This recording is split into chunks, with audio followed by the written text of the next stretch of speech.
मैं उत्सव कुमार आप सभी का आपके अपने YouTube चैनल उत्सव मैथ्स में स्वागत करता हूं। आज की वीडियो में मैं आप सभी स्टूडेंट के लिए यूपी पुलिस 24 अगस्त फर्स्ट शिफ्ट का एग्जामिनेशन समाप्त हो चुका है। उसमें मैथ के कौन कौन से प्रश्न पूछे गए, उन सारे मैथ के प्रश्नों का सॉल्यूशन मैं इस वीडियो में लेकर आया हूँ। ये वीडियो उन सभी स्टूडेंट के लिए बेहद ही इंपॉर्टेंट होने जा रहा है जो यूपी पुलिस एग्जामिनेशन की तैयारी कर रहे हैं। जैसा कि आप सभी स्टूडेंट यूपी पुलिस 23 अगस्त का अगर आपने एनालिसिस देखा होगा तो वहाँ से मैथ के कुछ टाइप के ऐसे प्रश्न हैं जो रिपीट हुए। मैथ के प्रश्न का जो टाइप है ना, रिपीट हुआ है। तो इसलिए आप सभी स्टूडेंट को बोलते हैं कम से कम आप लोग वीडियो डेली देखिए, जो भी एनालिसिस का वीडियो होता है, क्योंकि यहाँ से आपको पता चल जाएगा अगर उस टाइप के क्वेश्चन पूछे जाएंगे तो आप कम समय में उन सारे प्रश्नों का सॉल्यूशन आप आसानी से निकाल लेंगे। ये 24 अगस्त सेकेंड शिफ्ट का है। अगर आपको इसका पीडीएफ चाहिए तो टेलीग्राम ग्रुप का लिंक वीडियो के डिस्क्रिप्शन में दे रखा है, वहाँ से आप पीडीएफ को प्राप्त कर सकते हैं। देखिए, यदि पुस्तकों की विशिष्ट मात्रा के लिए मुद्रण लागत 40,200 रुपया, मुद्रण लागत कितना है 40,200, और यहाँ पर मुद्रण लागत कितना है 20%, मतलब 20% का वैल्यू 40,200। तो ये इसको काटेगा, एक जीरो से एक जीरो कट गया, ये 2 इसको काटा 2010, मतलब 2010। अगर पूछेगा पूरा कॉस्ट कितना है 201000, टोटल कॉस्ट इतना है।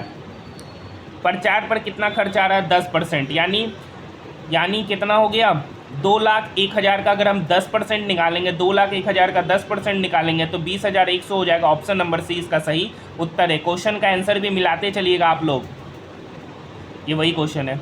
नेक्स्ट क्वेश्चन है, अपनी सामान्य चाल से, देखिए कोई व्यक्ति है ना, पहले अपनी समान चाल से 3/4 चाल से भागता है। पहले वो 4 की स्पीड से जाता है, अब 3 की स्पीड से जाता है। देखिए डिस्टेंस कांस्टेंट है तो टाइम का रेशियो क्या होगा 3:4।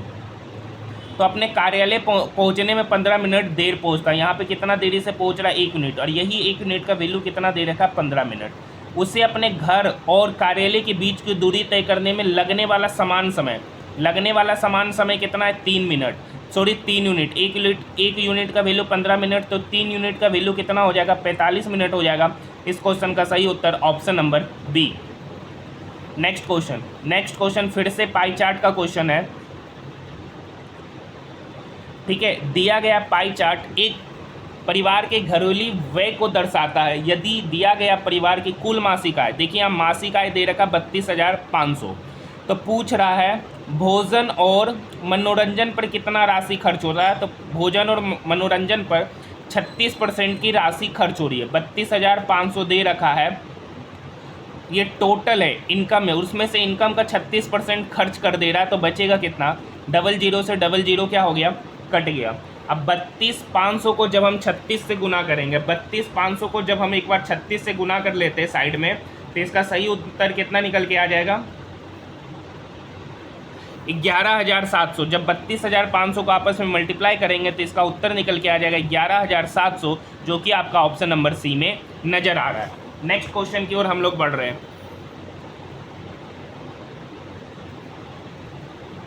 देखिए यहाँ क्वेश्चन नंबर 49 है। क्वेश्चन नंबर 49 बेहद ही आसान क्वेश्चन है। एक कार्यालय है, ठीक है, उस कार्यालय में 30% कर्मचारी महिलाएं, तो हम मान लेते हैं टोटल कर्मचारी है 100 यूनिट, उसमें से 30 यूनिट महिलाएं हैं, तो 30% कर्मचारी महिलाएं हैं, तो 70% कर्मचारी क्या होंगे पुरुष। उसमें से 60% महिला कर्मचारी विवाहित है, 30 का 40%, 60% विवाहित है, मतलब 18 महिला विवाहित है तो 12 महिला अविवाहित है, और ये विवाहित है। अब पुरुष की जो संख्या 70 है उसमें 40% विवाहित है, तो 70 का अगर हम 40% करेंगे तो 7 चौक 28 पुरुष विवाहित है, तो कितने पुरुष अविवाहित है, तो 10 में से 8 गया 2, 6 में से 2 गया 4, 42 पुरुष अविवाहित है।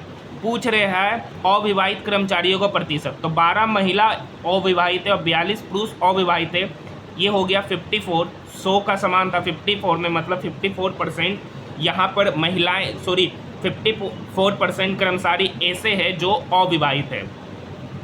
नेक्स्ट क्वेश्चन, अगर आपको चाहिए कि मैं इन सारे प्रश्नों का अलग से पीडीएफ बनाकर आप सभी स्टूडेंट के लिए वीडियो लाऊं तो आप मुझे कमेंट सेक्शन में जवाब जरूर दीजिएगा। क्वेश्चन नंबर 50, 11 सदस्यों वाली एक क्रिकेट टीम का कप्तान, मतलब जो कैप्टन है ना, उसका आयु 29 वर्ष है। अरे एक विकेट कीपर, एक यहाँ पे विकेट कीपर है ना, उसकी आयु कप्तान से 4 वर्ष जाता है, मतलब 29 में 4 जोड़ देंगे तो कितना हो जाएगा, 33 हो जाएगा। ठीक है, यदि कप्तान और विकेट कीपर को आयु को छोड़ दिया जाए तो टीम के बाकी खिलाड़ियों का औसत पूरी टीम की आयु से 2 वर्ष कम है, औसत आयु से।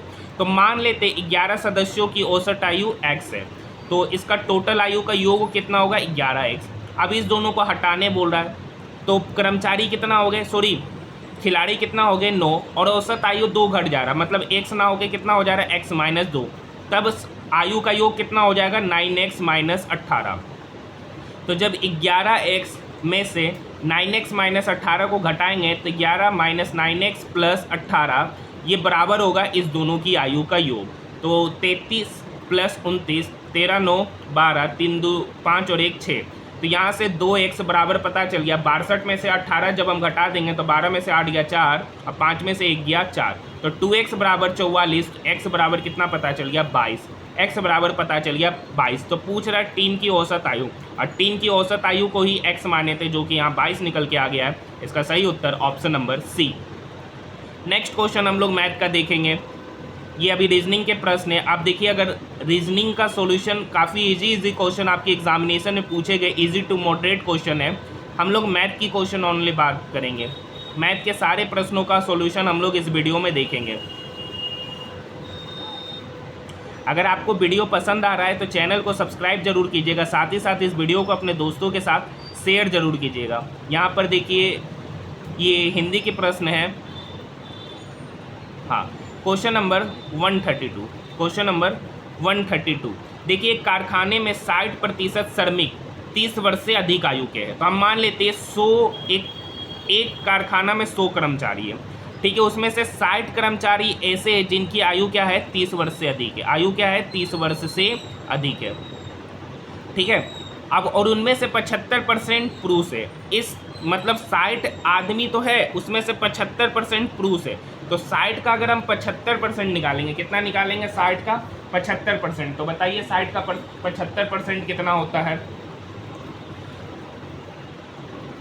ठीक है। तो 60 का 75% हम निकालेंगे तो 7 6 42 और 3 45। तो 60 का 75% कितना हो गया, 45। मतलब 45 लोग ऐसे जिनकी आयु क्या है, 30 वर्ष से अधिक है, और शेष महिलाएं हैं। और शेष क्या है, महिलाएं। मतलब 60 में से 45 अगर पुरुष है तो 15 महिलाएं ऐसी है जिनकी आयु 30 वर्ष से अधिक है। यदि 30 वर्ष से अधिक आयु के 135 पुरुष श्रमिक है, मतलब यहाँ पे 45 पुरुष, 45 यूनिट का ही वैल्यू कितना दे रखा है, 135। तो 1 यूनिट का वैल्यू कितना हो गया, 3। तो 15 यूनिट का वैल्यू। तो पूछ रहा है कारखाने में श्रमिकों की कुल संख्या। तो 1 यूनिट का वैल्यू 3, श्रमिकों की कुल संख्या 100 माने थे, 100 को 3 से गुना कर देंगे तो इसका उत्तर 300 निकल के आ जाएगा, option number C. Next question, question number 133। Question number 133, एक सेब की कीमत में 20% की वृद्धि की जाती है, ठीक है। नहीं, एक सेब की कीमत में 20% की कमी एक व्यक्ति को 54 रुपये में 10 सेब अधिक खरीदने में सक्षम बनाती है। तो सेब के प्रति दर्जन घटी हुई कीमत क्या है। देखिए, एक सेब की कीमत में 20% की कमी करने की वजह से वो 54 रुपये में 10 सेब अधिक खरीदता है।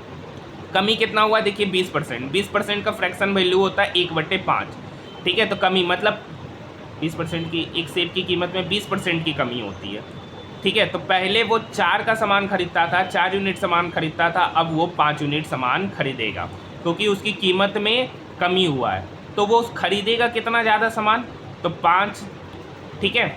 मतलब 20% का कमी हुआ है, तो 20% का फ्रैक्शन वैल्यू 1/5। 20% का फ्रैक्शन वैल्यू 1/5, ठीक है।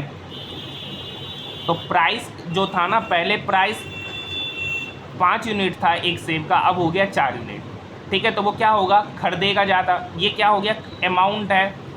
अब वो 54 रुपये में 10 सेब अधिक खरीदता है। यहाँ पर कितना सेब अधिक खरीद रहा है, 1 यूनिट। 1 यूनिट का ही वैल्यू दे रखा है 10 सेब। 1 यूनिट का ही वैल्यू कितना दे रखा है, 10 सेब, ठीक है। तो 54 रुपये में 10 सेब अधिक खरीदने में सक्षम बनाती है। तो सेब की प्रति दर्जन घटी हुई कीमत, तो घटी हुई कीमत क्या है, वो 1 यूनिट में 10 सेब, तो 5 यूनिट में कितना सेब खरीदेगा, 50 सेब, ठीक है। और पहले 54, तो सेब की प्रति दर्जन घटी हुई कीमत, तो पहले 54 सेब 50 रुपया में ख़रीदता था, अब इसको 12 से गुना कर दीजिएगा, जो निकल के आएगा वही आपका सही उत्तर कहलाएगा। Next question, question number 134। एक गिलास में दूध और पानी का अनुपात, यानी यहाँ पर है 3/8, ठीक है, और यहाँ पर है इसका अगर हम मिश्रण निकालेंगे, इसमें पूछेंगे पानी के दूध कितना है, तो ये है 6/7, और यहाँ पे जो नया मिश्रण बन रहा है उसमें दूध और पानी का अनुपात 1:2 है। एलिगेशन से इस क्वेश्चन को हम लोग बना लेंगे। यहाँ पर अगर हम यहाँ पे कितना है 6/7, 6/7 माइनस 1/2, तो 7 दूनी 14 माइनस 12 मतलब 2/14, ठीक है। यहाँ पर अगर हम घटाएंगे 2 और 8 के एलसीएम 4, तो 1/8, 1/8, ये 2 इसको काटेगा, कुछ कैलकुलेशन गलती हो गया है, ठीक है, 3/8, 6/7, तो 6/7 करेंगे तो इधर जाएगा 7 और इधर 12, 12 में से 7 गया 5, 5/14, इधर कितना होगा 5/14, इधर हो गया 1/8, ये इसको काटेगा 7 बार में, ठीक है, 2 7 14, ये इसको काटेगा 4 बार में, ये 4 इक्वल के इधर आके मल्टीप्लाई हो गया, तो 5 20:7, 20:7, जो कि आपका ऑप्शन नंबर सी में नजर आ रहा है। इसका सही उत्तर option number C. Next question number 135। 72 वस्तु का पुस्तक का सीपी जो है ना 60 वस्तु के एसपी के बराबर है, तो इसको हम लोग काट लेते, 6 से कटेगा 10 बार में, ये 6 से कटेगा 12 छक 72, फिर कटेगा 6 और 5, तो यानी सीपी 5 है, सीपी 5 यूनिट है और एसपी 6 यूनिट है, बढ़ा कितना 1 यूनिट, कितने में 5 पे, तो 100 पर कितना, तो 100/5 करेंगे तो ये निकल के आएगा 20%, यानी यहाँ पर जो 20% की क्या हो रही है, बढ़ोतरी हो रही है। इसका सही उत्तर option number C. Next question देखिए, यदि एक केले को 50 रुपये में 60 की दर से खरीदा जाता है, तो एक केले का सीपी क्या होगा, एक केले का सीपी हो गया 50/60, 50/60, और एक केले का यहाँ पर एसपी दे रखा है 60/50, यहाँ एलसीएम ले लेंगे ना, तो 60 और 50 का एलसीएम 300 होता है, तो यहाँ पर 5 से मल्टीप्लाई करना पड़ेगा और यहाँ 6 से, तो यहाँ पर एक केले का सीपी हमको पता चल गया 250 का सामान हम 360 पर बेच रहे, तो प्रॉफिट कितने का हो रहा है 110 का, कितने में 250 पर, तो 100 पर कितना, ये 0 से 0 कट गया, ये 25 इसको 4 बार में काटेगा, 11 गुना 4 44% का यहाँ पर क्या होगा, लाभ होगा, यानी इसका सही उत्तर ऑप्शन नंबर डी। देखिए क्वेश्चन नंबर 137, क्वेश्चन नंबर 136 जो अभी जस्ट करा, अब क्वेश्चन नंबर 138, ये कल तीनों टाइप के ये प्रश्न, कल आपके दोनों शिफ्ट में ये तीनों टाइप के प्रश्न देखने को मिले थे। 12, 18, 20 और 25 का हमको एलसीएम निकालना, 12, 18, 20 और 25 का हमको एलसीएम निकालना, तो आप आसानी से एलसीएम निकाल के इसका आंसर को आप मार सकते हैं, ठीक है। नेक्स्ट क्वेश्चन की बात करें, वह छोटी से छोटी संख्या ज्ञात कीजिए जिसको 4, 6, 8, 10, 12 से विभाजित किया जाए तो सभी स्थिति में शेषफल 3 बचता है। तो यहाँ पे 4, 6, 8, 10, 12 का अगर हम एलसीएम निकालेंगे ना, तो 120 निकल कर आएगा, एलसीएम कितना निकल के आएगा 120, ठीक है। यहाँ पर भी इसका एलसीएम निकालना है, सभी स्थिति में 3 शेषफल बचना चाहिए, तो उसमें 3 को क्या कर देंगे, ऐड कर देंगे, तो 120 + 3, ऑप्शन नंबर सी इसका सही उत्तर। नेक्स्ट क्वेश्चन, एक निश्चित कार्य को ए जो है ना किसी कार्य को 120 दिन में करता है, ठीक है, बी ए से 60% अधिक कुशल है, बी जो है ना ए से 60% अधिक कुशल है, मतलब 160 + 100, ये इसको काटेगा 8 बार में, ये इसको काटेगा 5 बार में, मतलब बी की एफिशिएंसी यहाँ से पता चल गई 8 और ए की एफिशिएंसी पता चल गई 5। तो यहाँ से हम टोटल वर्क निकाल लेंगे, तो टोटल वर्क ए जो 120 दिन में काम करता है एक काम को और उसकी एफिशिएंसी 5 है, तो टोटल वर्क कितना हो गया 120 × 5 600, ठीक है। अब बोल रहा है बी ए से 60% अधिक है, तो इस कार्य को बी अकेले कितने दिन में काम करेगा, तो देखिए 8 से बी की एफिशिएंसी टोटल वर्क है 600 और बी की एफिशिएंसी 8 है, तो 600/8 ये इसको काटेगा 75 डेज में, इसका सही उत्तर option number C. Next question number 140, next है क्वेश्चन नंबर 140। एक व्यक्ति 600 किलोमीटर है, 600 किलोमीटर की दूरी 80 किलोमीटर प्रति घंटा की चाल से, 800 किलोमीटर की दूरी 400 किलोमीटर प्रति घंटा की चाल से और 100 किलोमीटर की दूरी 50 किलोमीटर प्रति घंटा की चाल से तय करता है, तो पूरी दूरी में उसकी औसत चाल क्या होगी।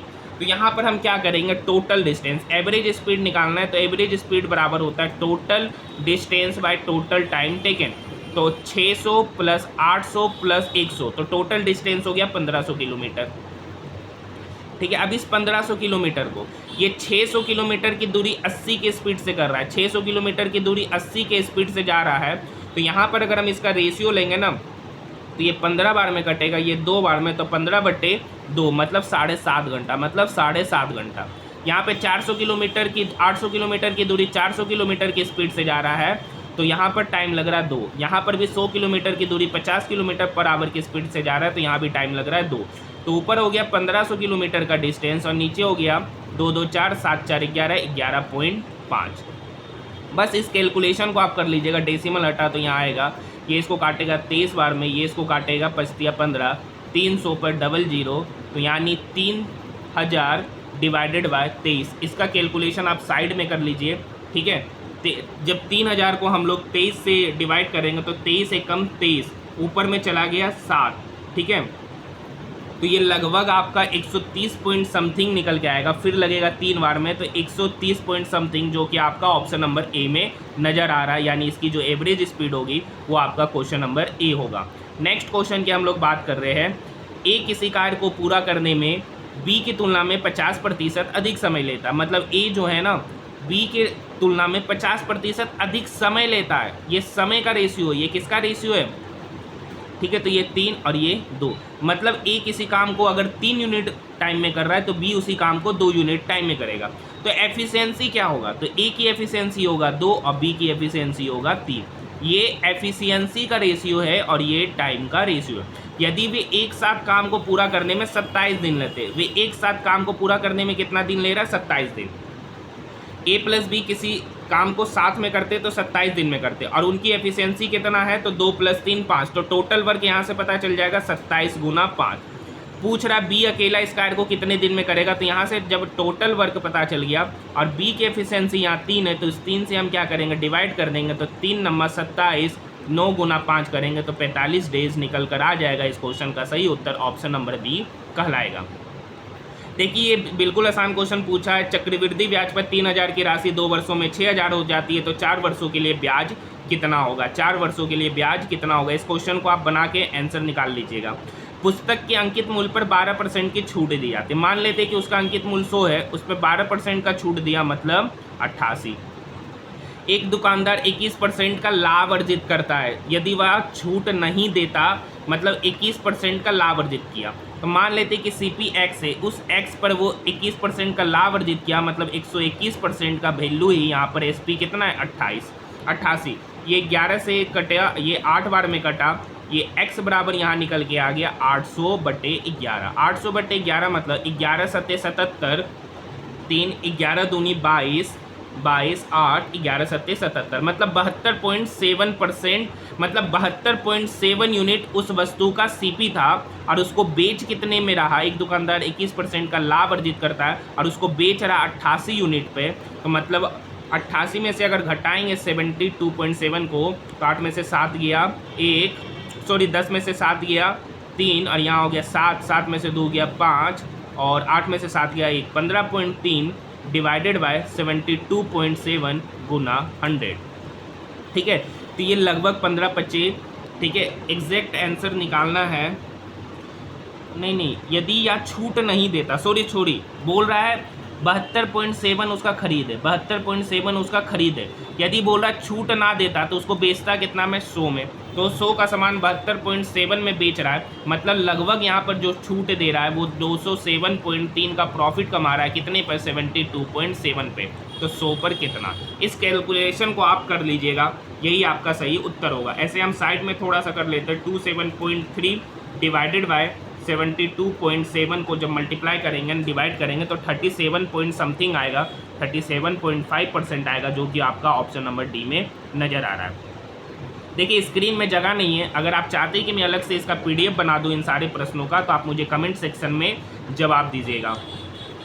नेक्स्ट क्वेश्चन है, एक दुकानदार एक कैमरे के अंकित मूल्य पर 10% की छूट देता है। तो एक दुकानदार है, कैमरा का अंकित मूल्य मान लेते हैं 100 यूनिट है, ठीक है, उस पर 10% की छूट दिया, मतलब 90 यूनिट पर बेच रहा है। ये 90 यूनिट क्या है, SP है। कैमरे का क्रय मूल्य 3600 रुपये, कैमरे का क्रय मूल्य कितना है, 3600 रुपये, और दुकानदार 10% छूट देने के बाद भी इस पर 20% का लाभ कमा रहा है, मतलब उसको बेच कितने में रहा है, 3600 का 120%, मतलब 00 से 00 कट गया 0, 12 छक 72 का 2 बाकी 7, 12 तिया 36 और 36 और 7 कितना हो गया, 20 रुपये, 1 मिनट। इस 3600 रुपया पे 20% का लाभ अर्जित कर रहा है, तो कैमरे का अंकित मूल्य पूछ रहा है। तो 0 कट गया, 12 छक 72 का 2, बाकी 7, 12 तिया 36 और 7 43, मतलब 4320 रुपया उसका क्या है एसपी।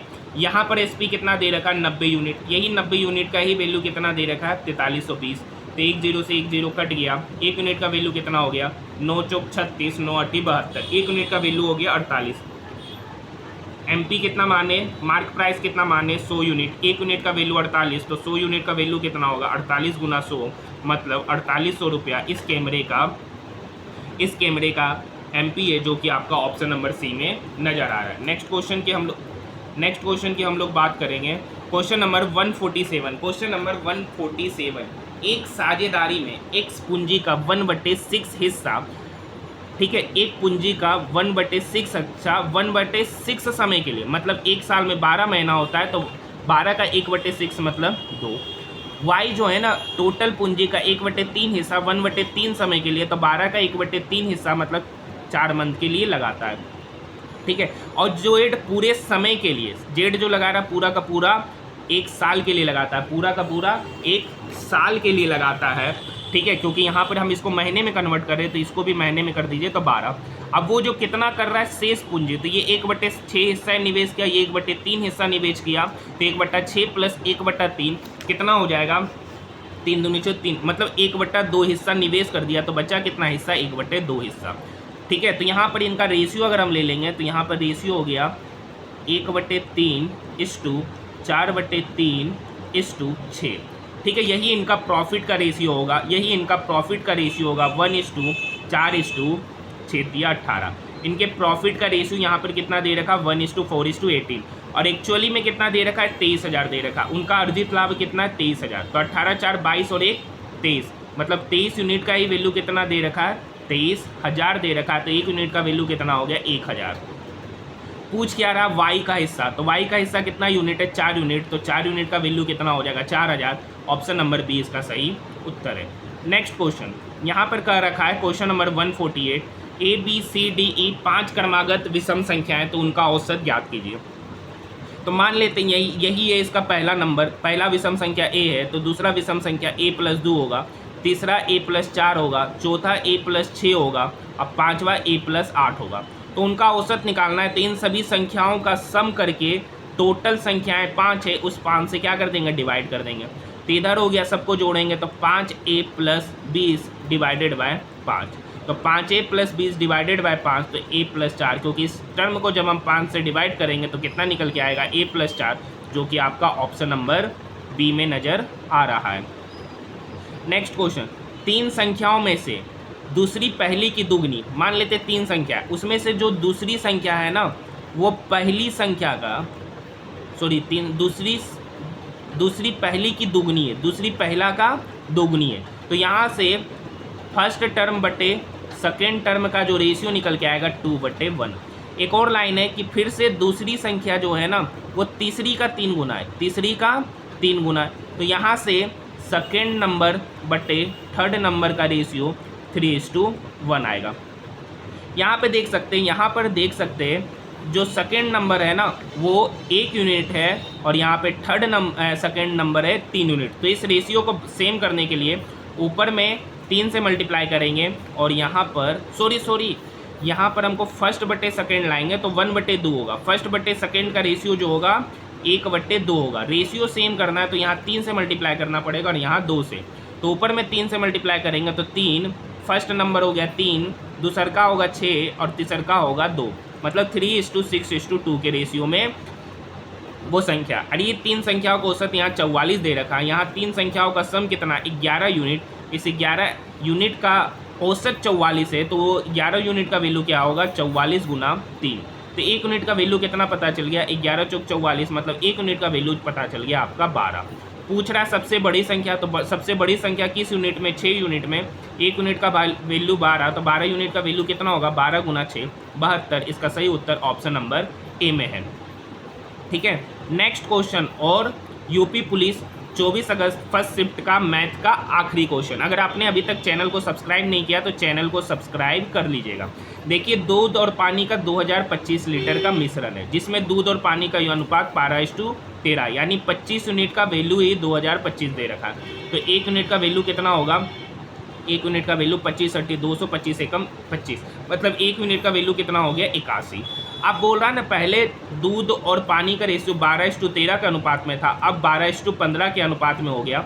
तो पानी कितना यूनिट मिलाया? 2 यूनिट। 1 यूनिट का वैल्यू 81, तो 2 यूनिट का वैल्यू कितना होगा? 2 × 81, मतलब 81 × 2 कर देंगे तो 162 लीटर। तो यहाँ पे पूछ रहा है कितनी मात्रा में पानी मिलाए जाने की आवश्यकता है कि नया रेशियो 12:15 बन जाए? तो 162 लीटर। इसका सही उत्तर ऑप्शन नंबर ए होगा। तो ये सारे के सारे प्रश्न आपके यूपी पुलिस 24 अगस्त फर्स्ट शिफ्ट में पूछे गए हैं।